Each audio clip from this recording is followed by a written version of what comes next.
Seberapa pentingkah istirahat kandang pada periode pemeliharaan ayam broiler?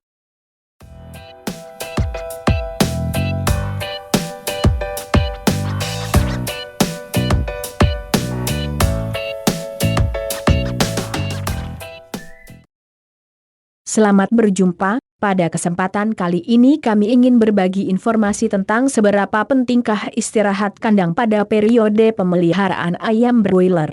Di lapangan, aspek mengenai masa istirahat kandang sering menjadi perdebatan dan membutuhkan pertimbangan penyelesaian yang cukup berat. Mengapa demikian? Karena, di satu sisi secara teknis istirahat kandang sangat dibutuhkan untuk mengontrol dan memutus siklus hidup bibit penyakit.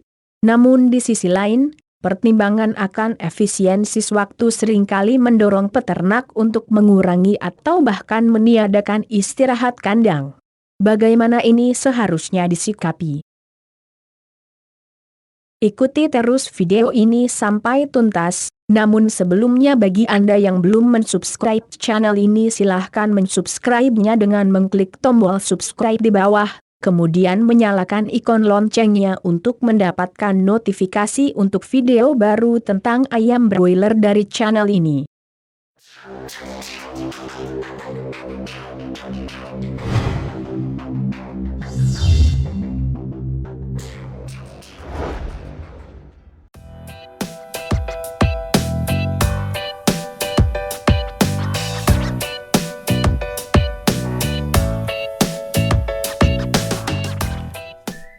Masa istirahat kandang.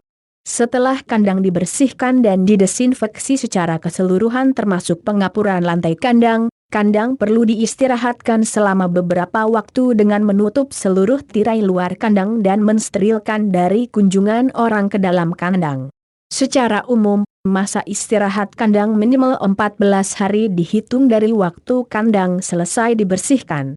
Bukan dihitung dari hari terakhir ayam panen. Bahkan saat terjadi kasus, misalnya serangan gumboro maupun marek, maka masa istirahat kandang perlu diperpanjang. Tujuannya agar bibit penyakit yang berada di kandang bisa dikurangi secara optimal atau untuk memutus siklus bibit penyakit. Dari beberapa kasus yang ada di lapangan, kadangkala masa istirahat kandang dilakukan peternak lebih cepat, kurang dari 14 hari atau 7 atau bahkan hanya 7 hari. Padahal kondisi ini tidak baik karena akan menyebabkan bibit penyakit selalu berada di lingkungan peternakan, sehingga serangan penyakit pun akan selalu berulang.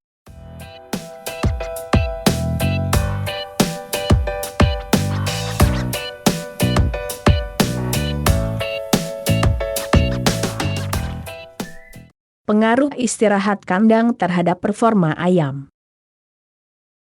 Lalu adakah pengaruhnya antara istirahat kandang dengan performa ayam?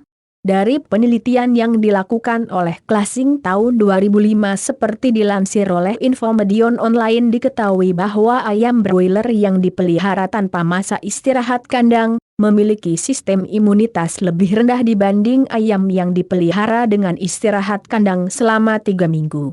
Rendahnya sistem imunitas tersebut digambarkan dari hal berikut ini. Pertama, kadar hormon ACTH atau adenokortikotropik hormon yang lebih tinggi. Tingginya hormon ACTH mengindikasikan bahwa ayam berada dalam kondisi stres. Dan kondisi tersebut selanjutnya bisa mengakibatkan imunosupresi berkepanjangan, sehingga ayam rentan terhadap serangan bibit penyakit. Kedua, kadar interleukin 1 atau indikator radang yang lebih tinggi. Tingginya interleukin mengindikasikan bahwa sisa-sisa bibit penyakit yang ada pada kandang tanpa istirahat kandang mampu menyebabkan reaksi radang di dalam tubuh ayam, meskipun ayam tidak menunjukkan gejala klinis yang signifikan. Selanjutnya reaksi radang yang terjadi di usus misalnya, akan mengakibatkan proses penyerapan nutrisi tidak optimal sehingga nilai konversi pakan nantinya akan menurun. Dari penelitian di atas disimpulkan bahwa hendaknya peternak bisa melaksanakan masa istirahat kandang dengan tepat, yaitu minimal selama 14 hari. Dengan begitu, siklus hidup beberapa bibit penyakit akan terputus karena bibit penyakit yang berada di luar tubuh ayam tidak bisa bertahan hidup dalam jangka waktu yang lama seperti terlihat pada tabel. Sedangkan untuk bibit penyakit yang memiliki daya tahan cukup lama di lingkungan seperti virus avian influenza atau WAI, dan marek membutuhkan masa istirahat kandang lebih lama yaitu selama 4 minggu atau bisa lebih.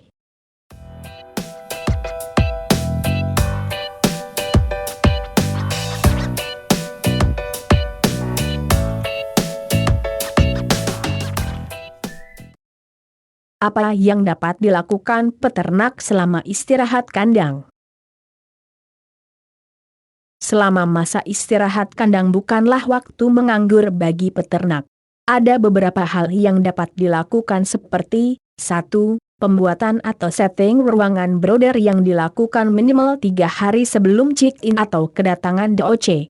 2. Pembuatan list kebutuhan peralatan seperti tempat pakan ayam, tempat minum ayam, pemanas dan lain-lain, yang dibutuhkan ketika akan check-in, sesuai dengan jumlah DOC yang akan datang. 3. Pengecekan atau inspeksi terhadap seluruh sarana penunjang lainnya seperti sumber air, instalasi listrik, dan sebagainya. 4. Pemeriksaan kondisi peralatan dan memastikan semua alat dapat berfungsi optimal. Jika pemanas tidak berfungsi, segera diservis agar siap digunakan menjelang check-in. Demikian video kali ini, semoga bermanfaat. Salam sukses selalu.